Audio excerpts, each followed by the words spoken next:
Ce programme est financé par les amis et partenaires du ministère de Joyce Meyer.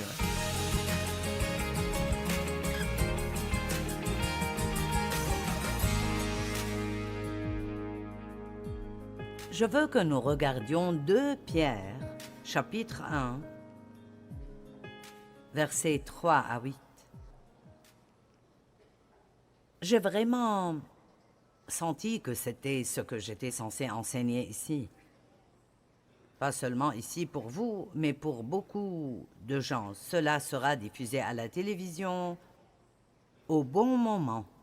Je pensais beaucoup récemment à la maîtrise de soi. Et je peux vous dire que chaque jour de notre vie, nous devons dire non à quelque chose que nous aimerions faire. Et oui, à quelque chose que nous préférerions ne pas faire. Amen. Et ça ne s'arrêtera jamais. Ce sera comme ça tous les jours, le reste de votre vie. Mais la discipline et la maîtrise de soi sont en réalité de bons amis que Dieu nous a donnés. La maîtrise de soi est un fruit de l'esprit. Et c'est en fait le dernier sur la liste. La liste commence par l'amour et la joie, la paix, et finit par la maîtrise de soi. Et je pense que c'est intéressant. Je les appelle comme les 2 serres-livres du fruit de l'esprit. Ils proviennent tous de l'amour, mais ils sont maintenus en place par la maîtrise de soi. Vous ne pouvez pas être gentil et vous ne pouvez pas être humble si vous n'avez pas la maîtrise de soi. Et j'entends souvent les gens dire, et peut-être même que vous dites ceci, vous savez, je ne suis pas discipliné. Je ne peux pas simplement me contrôler dans ce domaine. Et ce n'est absolument pas vrai, à 100% pas vrai. Et vous devez arrêter de dire cela. Allez, ne me faites pas tout dire 3 fois.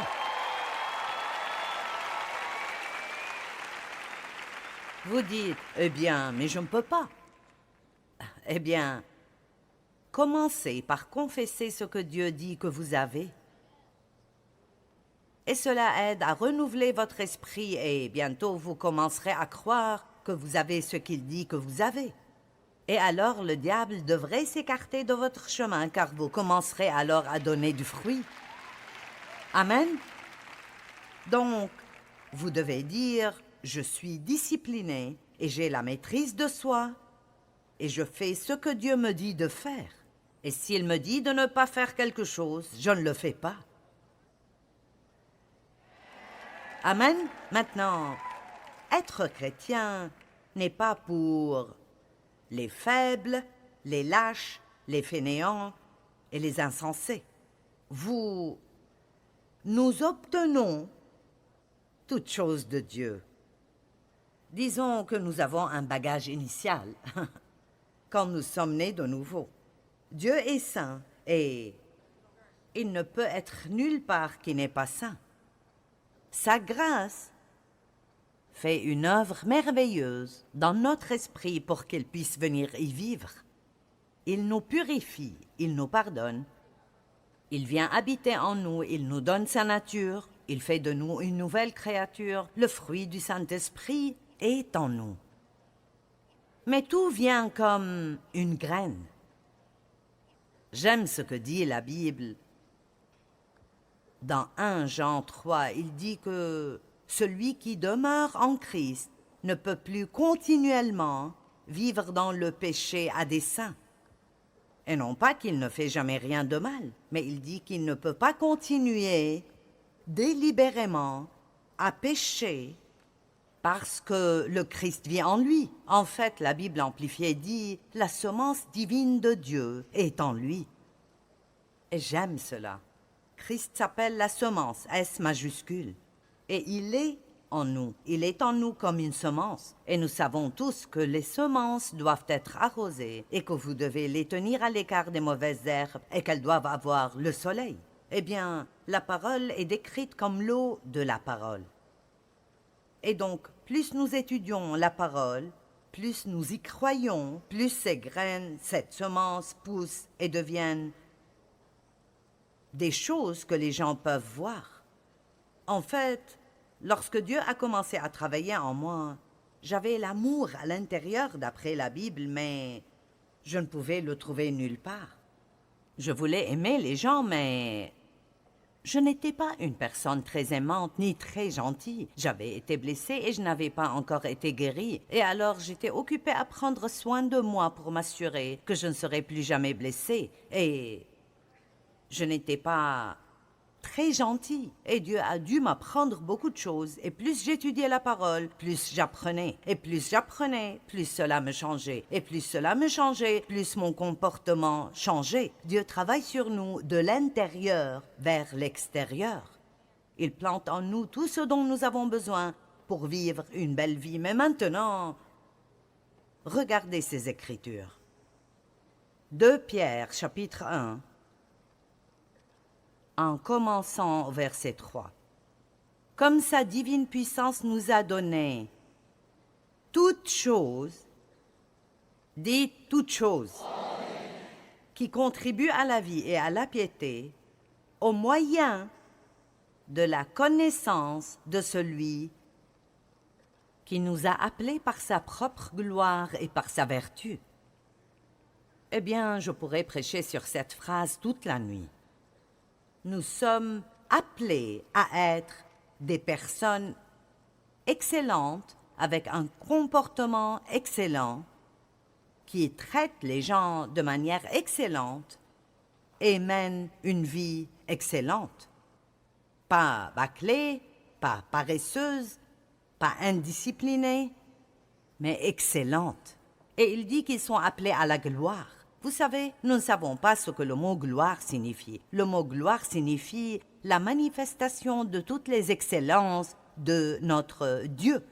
Donc, Dieu nous a donné toutes ces choses comme un don qui maintient la vie et la piété. À travers sa connaissance, vous devez savoir ce que vous avez, même si vous ne le réalisez pas. Il nous a appelés à sa propre gloire et sa propre excellence. Maintenant, une personne excellente fait toujours un effort supplémentaire. Il ne fait jamais le moins qu'il puisse faire. Il fait toujours le plus qu'il puisse faire. Une personne excellente tient toujours parole. Ils font toujours ce qu'ils disent qu'ils vont faire. Et nous allons nous arrêter là et nous contenter de dire que nous vivons dans un monde aujourd'hui qui n'est pas excellent. Et ça empire tout le temps. Et nous, ceux d'entre nous qui représentons le Christ, et c'est ce que vous êtes si vous êtes un chrétien, vous êtes ici pour représenter le Christ. Nous sommes censés allumer les lumières, augmenter les lumières et recommencer à être excellents de nouveau, parce que c'est ce que le monde a besoin de voir. Notre Dieu est un Dieu excellent et il nous a appelés à être un peuple excellent. Maintenant, il y a un domaine pour chacun d'entre nous où nous pouvons monter plus haut, où nous pouvons prendre la décision d'être plus excellents dans ce domaine. Et beaucoup d'excellence commence par de petites choses que le Saint-Esprit nous montre, qui n'auront peut-être pas de sens pour quelqu'un d'autre si vous leur en parlez. Mais nous commençons par être excellents dans toutes les petites choses que Dieu nous met sur le cœur, puis cela augmente encore et encore dans nos vies. Et je sais que l'excellence est le désir de Dieu pour nous, parce que quand vous êtes remplis du Saint-Esprit et vous entrez dans une relation sérieuse avec Dieu, vous commencez à être convaincus pour de petites choses qui ne vous dérangeaient pas du tout avant qu'ils viennent vivre à l'intérieur de vous. Personne n'est venu vous le dire, mais tout à coup, vous savez que ce n'est pas la façon de faire les choses. C'est juste un simple exemple. Vous faites vos courses, vous passez dans un rayon de vêtements, vous faites tomber des habits par terre, vous continuez à marcher. Allez, combien? Et le Saint-Esprit dit, une petite voix calme, une conviction. Ramasse-les. Quelqu'un d'autre que moi passe-t-il par cela?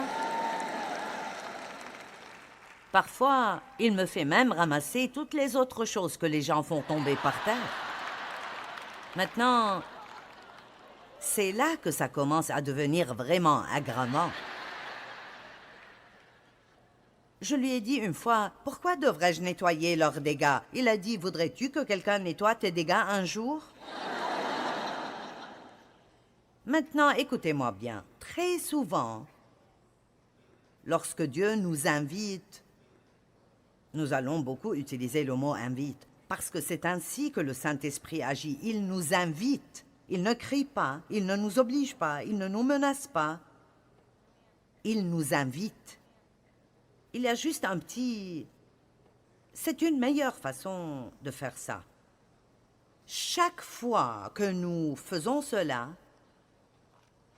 nous ouvrons la porte à une bénédiction que Dieu veut nous donner au temps convenable. Chaque fois que nous ne le faisons pas, nous manquons quelque chose que Dieu veut faire pour nous.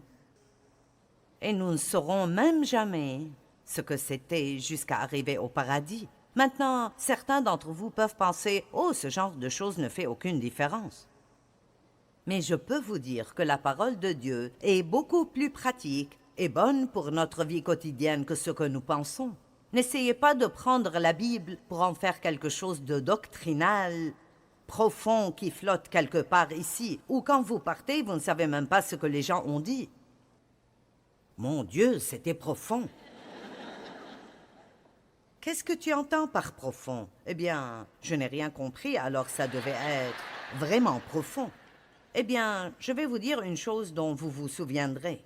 Lorsque vous faites tomber quelque chose d'un rayon dans un magasin,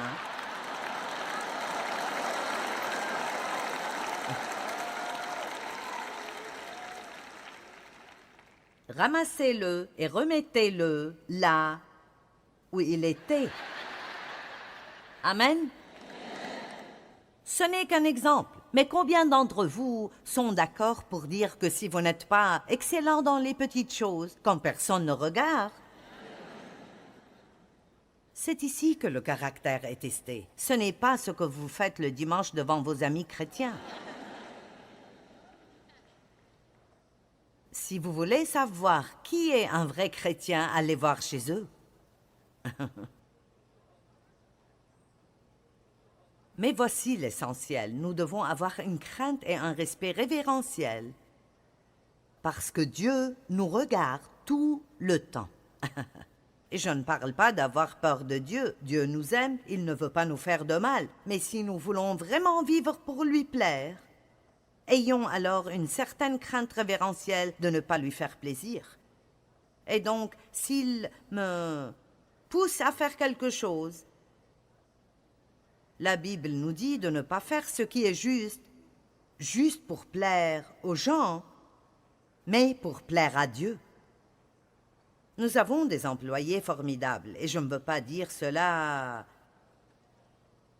pour les dénigrer, mais c'est drôle que si je marche dans un département et 4 ou 5 personnes sont rassemblées à discuter, je suis étonnée de la façon dont elles se dispersent quand j'entre. Et comme je l'ai dit, ils sont géniaux. Ça ne me dérange pas qu'ils aient une conversation. Mais si vous passez votre temps à surfer l'Internet, vous faites des choses personnelles et votre patron passe, vous vous arrêtez. Mais Dieu vous voit quand même. Je suis très sérieuse à ce sujet. Il ne s'agit pas simplement d'aller à quelques réunions, d'acheter quelques livres chrétiens et d'avoir un autocollant sur votre voiture. C'est comme cela que vous vivez lorsque personne ne vous voit excepté Dieu.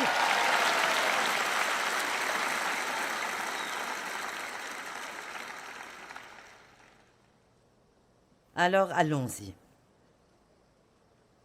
Comme sa divine puissance nous a donné tout ce qui contribue à la vie et à la piété, par celui qui nous a appelés par sa propre gloire et par sa vertu, lesquels nous assurent de sa part les plus grandes et les plus précieuses promesses. Il y a plus de 5000 promesses dans la parole de Dieu. Afin que, par ces promesses, vous deveniez vous-même participants de la nature divine, en fuyant la corruption qui existe dans le monde à cause des mauvais désirs. C'est pourquoi, à cause de tout ce que Dieu a fait pour nous et en gratitude pour ce qu'il a fait pour nous, faites tout quoi? Quoi? Les efforts? Qui voudrait faire un effort? Je veux dire, j'ai prié et j'ai demandé à Dieu de faire cela pour moi.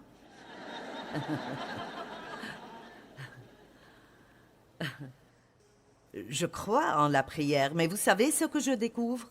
De plus en plus, je réalise que lorsque je prie et demande à Dieu de m'aider, il me montre généralement quelque chose à faire.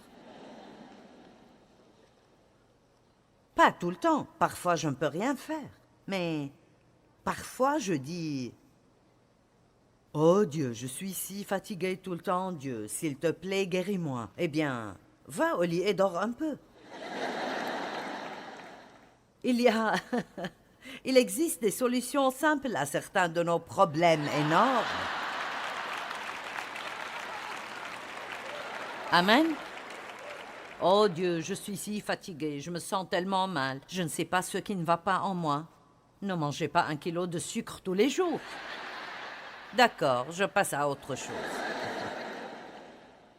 C'est pourquoi faites tous les efforts pour joindre à votre foi la vertu.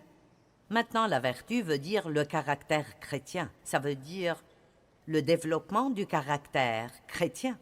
Pour joindre à votre foi la vertu, à la vertu la science, à la science la... maîtrise de soi. À la maîtrise de soi la patience. La patience est synonyme de persévérance. C'est de dire que vous pouvez persévérer quand les choses sont difficiles aussi longtemps qu'il le faut, et cela a besoin de maîtrise de soi. Quiconque vit d'après ce qu'il ressent quand les choses deviennent difficiles, il laissera tomber. À la maîtrise de soi la patience, à la patience la piété, à la piété l'amour fraternel, à l'amour fraternel la charité. Vous voyez, le but de Dieu pour nous est de marcher dans l'amour. C'est là le but de la parole de Dieu, c'est que nous apprenions à aimer comme Dieu aime, à aimer inconditionnellement.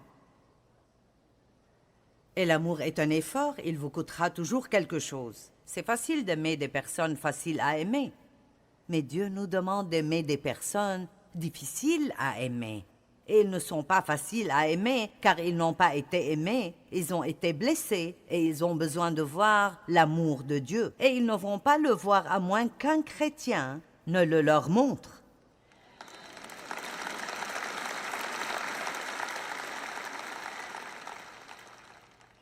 Aucun chrétien ne devrait s'ennuyer parce que vous êtes tous appelés au ministère. Peut-être pas derrière une chaire prêchant dans une réunion, mais réellement le monde est votre chair. Et vous pouvez prêcher sans jamais dire un mot. Vous pouvez prêcher avec votre vie. Amen. Allons, chacun d'entre vous, quand vous sortez dans le monde, ce n'est pas à un groupe de prédicateurs de tout faire. Le ministère quintuple a été mis en place pour former les saints afin qu'ils puissent faire le travail du ministère. Vous comprenez? Vous ne devriez pas aller à l'église tous les dimanches juste pour être aidé. Après quelques années, il devrait y avoir une transition et vous devriez y aller parce que vous voulez aider quelqu'un d'autre. Et l'une des raisons pour lesquelles les gens se lassent d'aller à l'église est que je ne sens pas que je suis en train d'être nourri, je ne profite plus de rien. Et c'est parce que ils continuent à y aller. Je veux recevoir ma bénédiction. Eh bien, je ne suis plus béni. Je ne reçois plus rien. Peut-être qu'il ne vous reste plus rien à recevoir.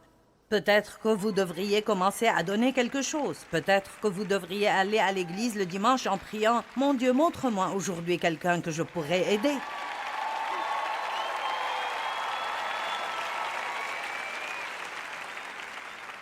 Ne restez pas assis avec tous vos amis. Trouvez quelqu'un qui a l'air solitaire, qui ne connaît personne, et asseyez-vous à côté de lui. Faites un petit effort. Voici encore ce mot « effort ». Proverbe 16, 32.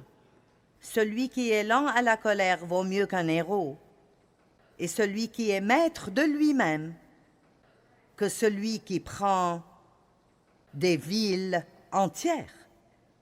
Wow! Alors il dit qu'une personne qui peut se contrôler est une personne puissante. C'est quelqu'un de plus puissant que toute une armée qui peut prendre une ville entière. La Bible dit, quand vous êtes en colère, ne péchez point. C'est dans Éphésiens, je pense. Quand vous êtes en colère, ne péchez point. Comment faire cela? Vous vous sentez en colère lorsque vous êtes maltraité ou abusé. Mais vous pouvez être en colère et ne pas pécher en vous contrôlant face à cette colère et en étant prompte à pardonner. Et laissez-moi vous demander, vous avez besoin de contrôle de soi pour pardonner? Oui, des tonnes de maîtrise de soi. Ça dépend surtout de combien ça fait mal. Hébreux 12, 11. Certes, sur le moment, une correction ne semble pas être un sujet de joie. Mais par la suite, ceux qui ont ainsi été formés jouiront d'une vie juste vécue dans la paix. C'est une belle écriture. Certaines personnes vivent comme s'il n'y avait pas de lendemain. Mais écoutez-moi bien, demain viendra toujours. Merci d'être enthousiasmé. Et si vous ne choisissez pas d'agir correctement aujourd'hui, vous n'aimerez pas demain. Alors, tant de fois, nous arrivons à un moment de notre vie où il semble que tout s'effondre. Et nous voulons blâmer le diable et le réprimander, et il est la cause fondamentale de tous nos problèmes. Mais la Bible dit « résistez au diable ». Cela prend de la maîtrise de soi. Il le dit 2 fois. Il le dit dans Jacques et il le dit dans Pierre. Résistez au diable, soumettez-vous à Dieu, résistez au diable et il fuira. Le diable rôde comme un lion affamé, rugissant, cherchant qui il dévorera. Résistez avec persévérance. Nous lui résistons. Nous résistons à la tentation de ne pas faire ce qui est bien. Et ensuite, nous serons heureux quand plus tard viendra. Plus tard. J'aime les gens qui investissent maintenant pour plus tard. Investissez maintenant pour plus tard. Amen. Il y a des parieurs dans le corps du Christ et des investisseurs. Et quand je parle de parieurs, je ne parle pas de quelqu'un qui va au casino tous les soirs. Je parle des personnes qui font la mauvaise chose en espérant être la seule personne qui s'en sortira et obtiendra un bon résultat. Ils jouent. Je peux faire ce qui est mauvais tout en ayant une belle vie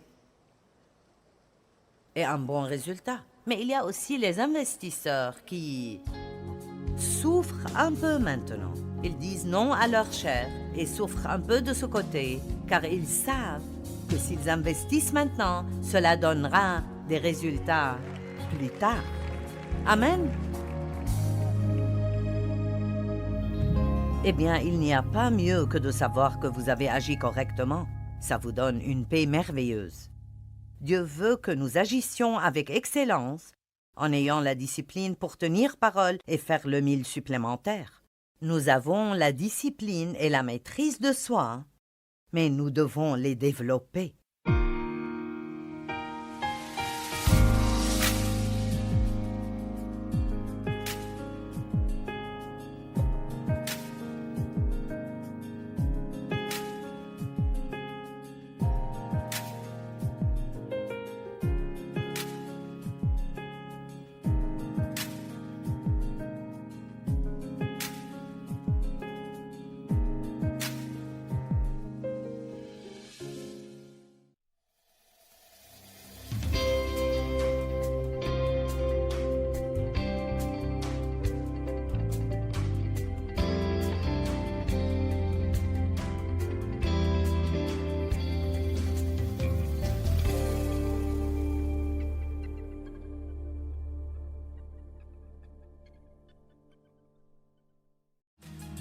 Ce programme est financé par les amis et partenaires du ministère de Joyce Meyer.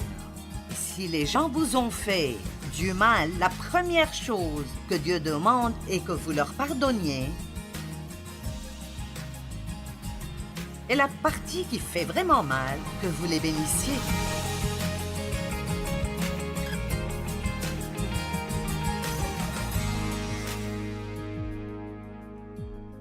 Il nous faut combattre pour un nouveau commencement et pour pouvoir faire ça, vous devez être prêt à abandonner ce qui est dans le passé. Combien d'entre vous avez quelque chose dans la vie dans lequel vous avez investi beaucoup de vous-même et ça n'a pas marché? D'accord. Eh bien, vous devez faire très attention à ne pas vous coincer dans les choses qui ne marchent pas et les laisser vous faire penser que vous êtes un échec et que tout est terminé parce que je vous le dis, Dieu n'est jamais sans un plan. Vous ne savez peut-être pas ce qu'est le plan, mais Dieu sait ce qu'est le plan.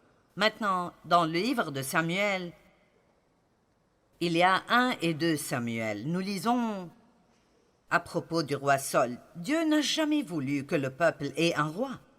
Il voulait être leur roi. Mais là, le peuple a insisté pour avoir un roi. Donc, il a oint un homme nommé Saul pour qu'il devienne roi. Et la Bible dit que quand l'Esprit de Dieu vint sur Saul, il fut transformé. Et c'est ce qui arrive quand l'Esprit de Dieu vient sur vous. Quoi que vous soyez avant, vous pouvez dire adieu à cela parce qu'il vous transformera en un nouvel instrument de vannage aiguisé. Réalisez-vous que nous avons des changeurs de monde présents dans cette salle aujourd'hui? Je vous le dis, quand Dieu prend possession de vous, alors c'est terminé et le diable ne peut que crier parce que si vous faites ce que Dieu vous demande de faire, je veux dire, vous n'avez aucune idée de ce que vous pouvez accomplir et ce que vous pouvez faire. Je suis d'un endroit appelé Fenton, à Missouri. Et j'ai beaucoup de diplômes, des diplômes honorifiques et les choses qu'on m'a données, et je les apprécie toutes. Mais j'ai étudié jusqu'à la terminale. Et donc, disons juste que, à toute fin utile, je ne suis pas spécialement intellectuelle. Mais j'aime Dieu et j'ai beaucoup de bon sens. Et donc, je ne suis pas éduquée pour faire ce que je fais. Je ne suis pas allée au séminaire. Je ne sens pas que je devrais avoir un titre spécial devant mon nom. J'ai commencé comme Joyce, je suis toujours Joyce. J'étais un désastre et Dieu a pris possession de moi. Et il a changé ma vie à travers sa parole. Et il m'a appelé à partager sa parole avec les gens. Et aujourd'hui, le message que vous entendez sera entendu partout dans le monde dans 100 différentes langues. J'ai presque échoué en anglais.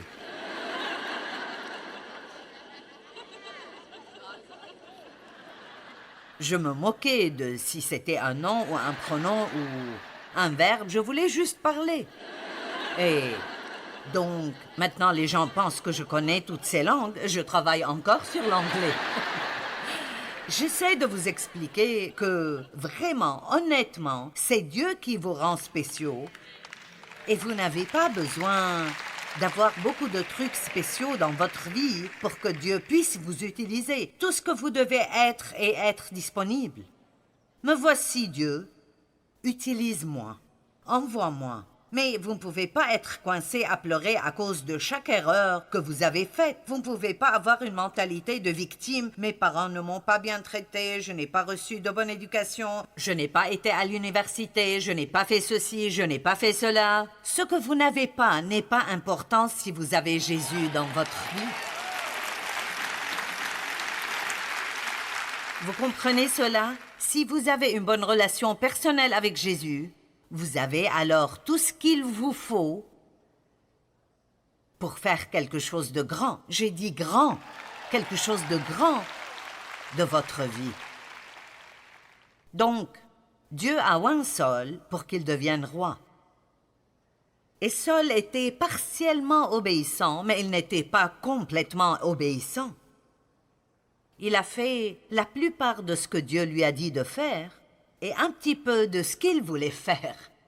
Et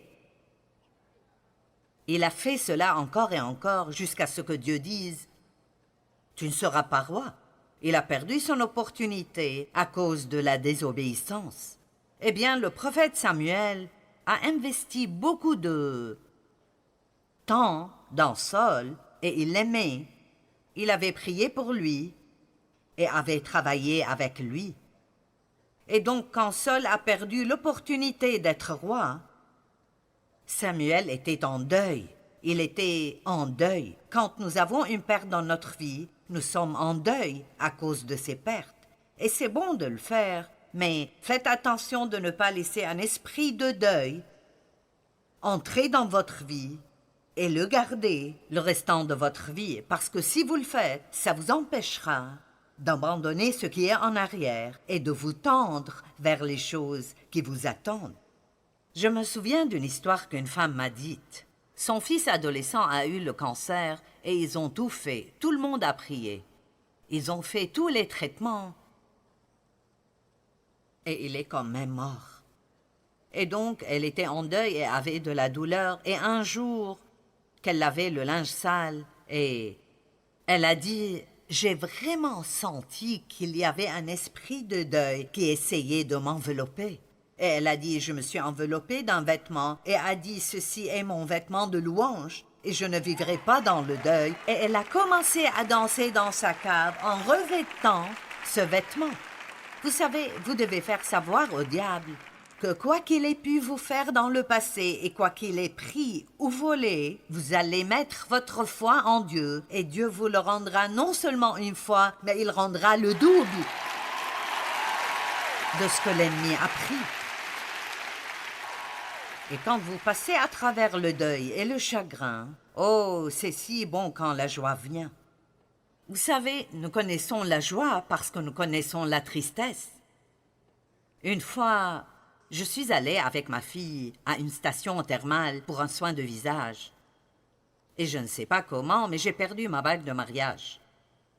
Et j'ai appelé la station, ils ne l'avaient pas, personne ne l'avait vue. Et donc j'ai pensé que je l'ai probablement laissée sur le lavabo et quelqu'un l'a pris. Et donc, ça m'a... vraiment peinée de l'avoir perdue. Elle valait beaucoup pour moi.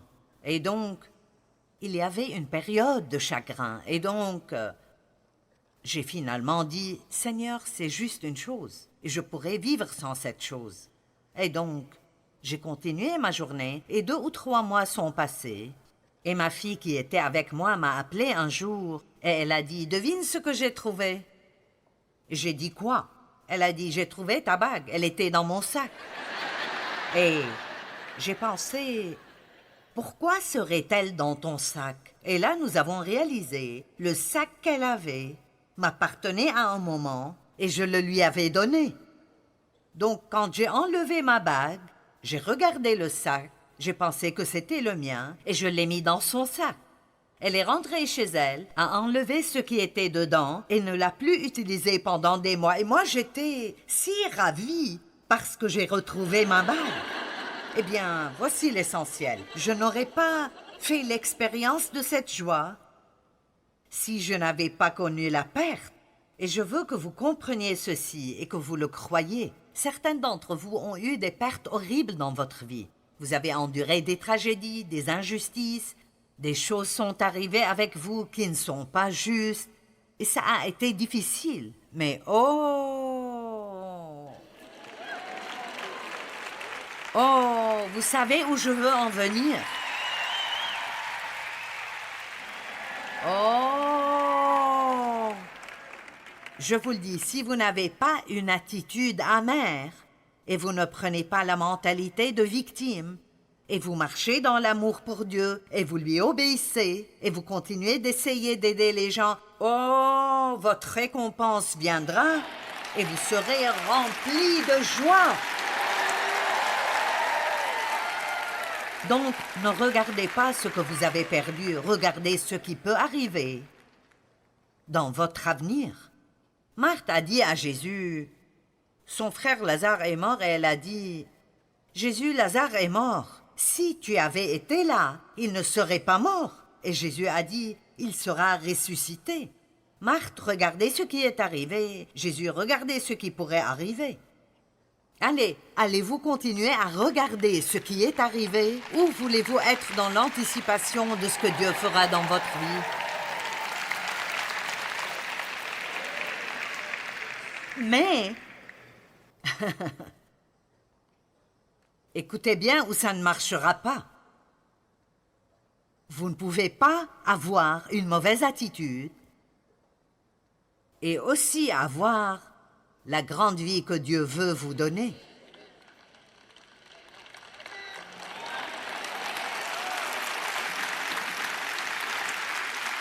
Soit les gens vous ont fait du mal, ou vous avez fait des choses qui vous ont rendu triste.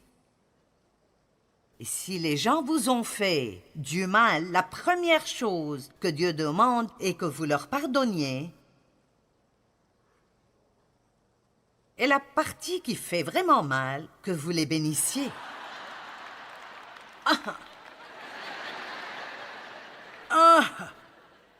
Mon Dieu!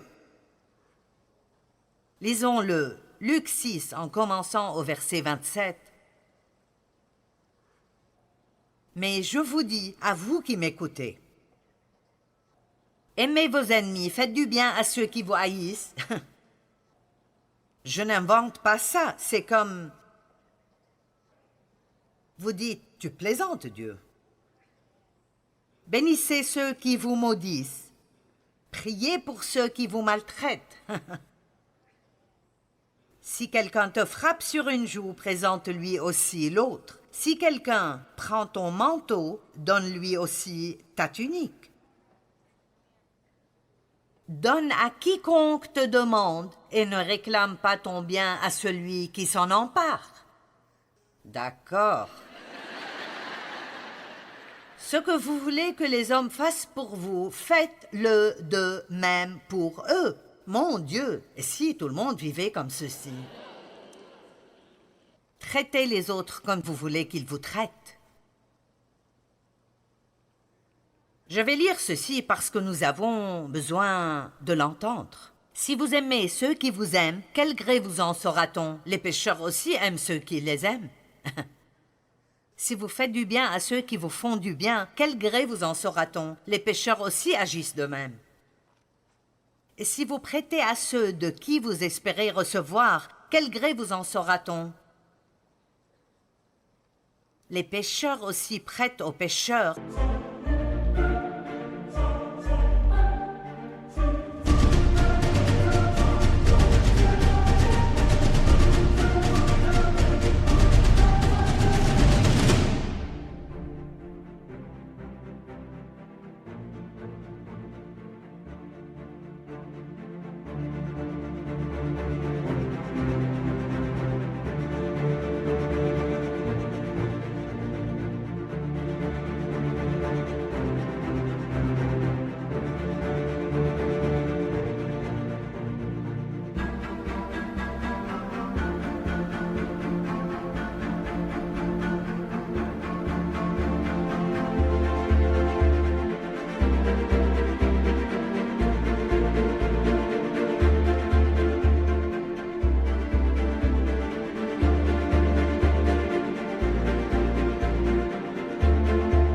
Afin de recevoir l'appareil. Mais aimez vos ennemis et faites du bien et prêtez sans vous attendre qu'ils vous rendent l'appareil.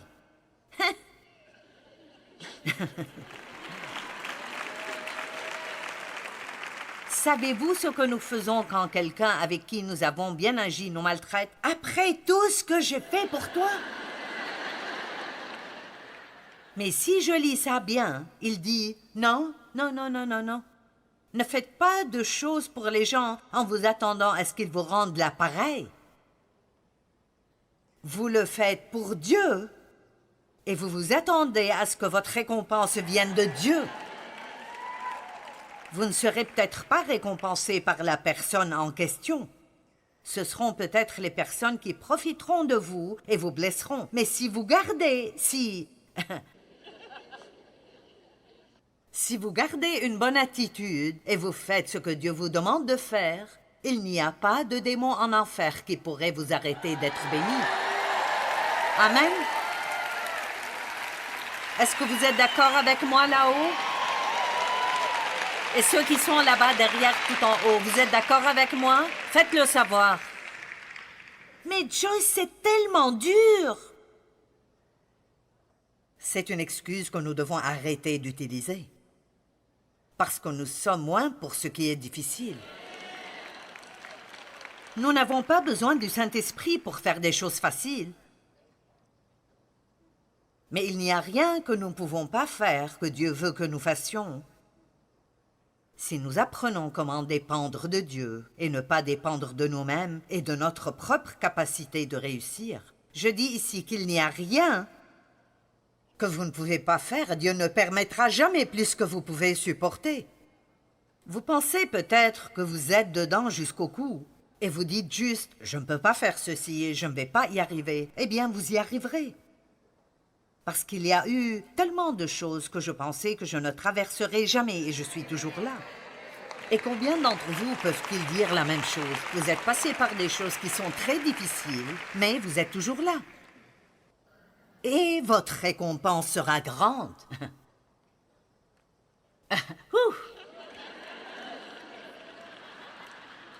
Toutes ces choses que j'ai lues, il dit, si vous les faites, votre récompense... Allez, certains d'entre vous sont dans la période de la semence dans votre vie. D'autres dans la partie de la récolte. Mais vous n'êtes pas arrivé à la récolte sans labourer la terre et planter les graines et attendre et passer à travers des temps difficiles. Peut-être que vous avez eu des cultures qui ont échoué, mais vous avez continué de planter et planter. Maintenant est la saison de récompense. Et ceux d'entre vous qui sèment et votre vie est difficile, continuez juste de faire ce qui est bon. Saul serait resté roi s'il avait continué de faire ce que Dieu lui a demandé de faire. Mais non, il a gardé sa propre volonté là-dedans. J'ai fait presque tout ce que tu m'as dit de faire.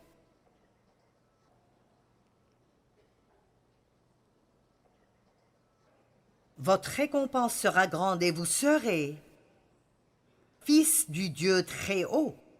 Pourquoi faire ceci? Car il est bon pour les ingrats et pour les méchants. Soyez donc miséricordieux comme votre Père est miséricordieux. Je vais vous raconter cette histoire aussi rapidement que possible, bien que vous l'avez probablement entendue. Mon père a abusé de moi sexuellement et ma mère le savait, mais elle avait trop peur de mon père. J'ai parlé à d'autres proches, mais personne ne voulait être impliqué. Vous savez, en ce temps-là, personne ne parlait de ces choses. Le père d'une fille lui ferait quelque chose comme ça? Nous n'en parlions pas du tout. Et c'était l'une des raisons pour lesquelles ma mère n'a jamais rien fait. Elle a dit que je ne pouvais pas faire face au scandale. C'était plus difficile pour moi de dépasser le fait que ma mère ne m'avait pas protégée que de dépasser ce que mon père m'avait fait. Et c'est toujours... Je ne peux pas comprendre cela. Comment est-ce possible? Mais Dieu m'a donné la grâce de pouvoir leur pardonner à tous les deux. Et l'une des choses qui m'ont tellement aidée était quand il m'a dit « Les personnes blessées blessent les gens ». Donc, mon père n'a pas bien été élevé non plus, et il y avait de l'inceste avant dans sa famille, et la liste continue. Quand je me suis éloignée d'eux, j'ai préféré rester aussi loin que possible et les voir seulement quand je devais le faire. Je leur ai pardonné officiellement. Vous comprenez? En tant que chrétienne, je leur ai pardonné. nous prions notre prière officielle du pardon. Mais je ne voulais rien avoir avec eux. Je ne voulais pas être avec eux. Et donc, comme ils devenaient plus âgés et avaient besoin de plus d'aide, un matin, je priais. J'ai demandé à Dieu, « Quelle est ta volonté pour ma vie ?»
Faites très attention quand vous priez cela. Et Dieu m'a mis sur le cœur qu'il voulait que je prenne mes parents de là où ils vivaient à Missouri et à St. Louis où je vis, que je leur achète une maison parce qu'ils n'avaient pas d'argent et que je m'occupe d'eux jusqu'à ce qu'ils meurent. Oh! Arrière de moi, Satan, au nom de Jésus.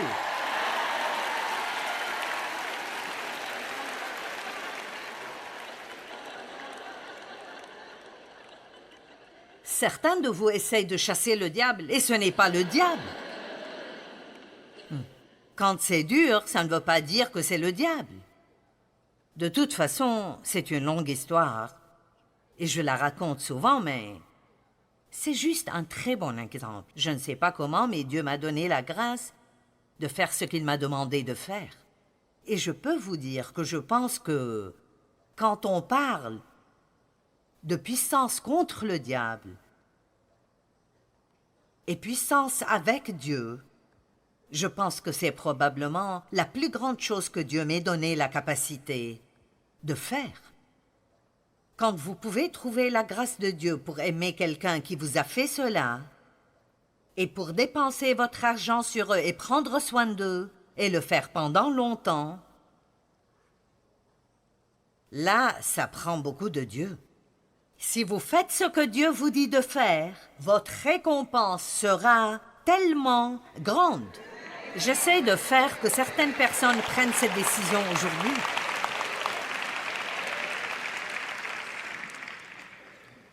Arrêtons avec cette obéissance à temps partiel.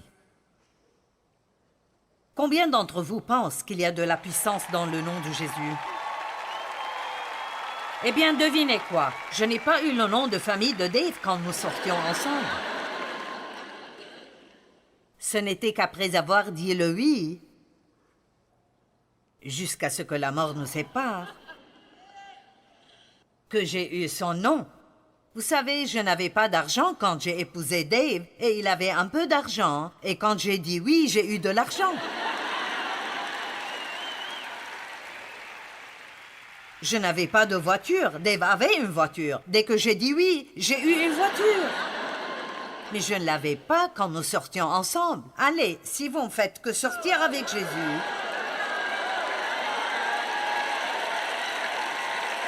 Allez!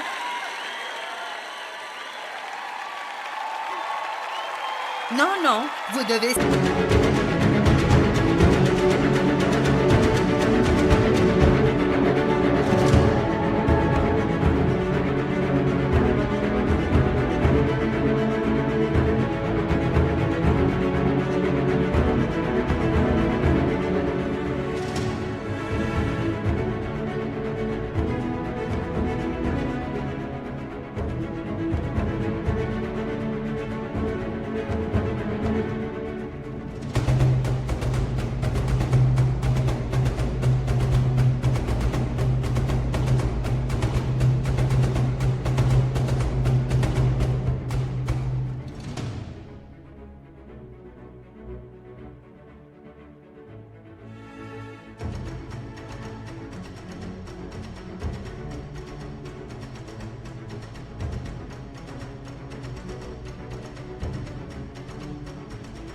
signer sur la ligne.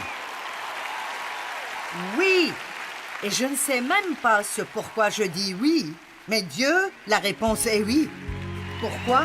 Parce que je te fais assez confiance pour savoir que quoi que tu veuilles que je fasse, que j'aime cela ou pas, ce sera la meilleure chose pour moi.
khắp phương trời vẫn nhớ tới quê hương. làng trù quê mẹ và làng sen quê cha, xúc động bồi hồi người rơi giọt lệ, thương mái nhà tranh thương đất mẹ nghèo, đi suốt cuộc đời mới được thăm.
Thank you.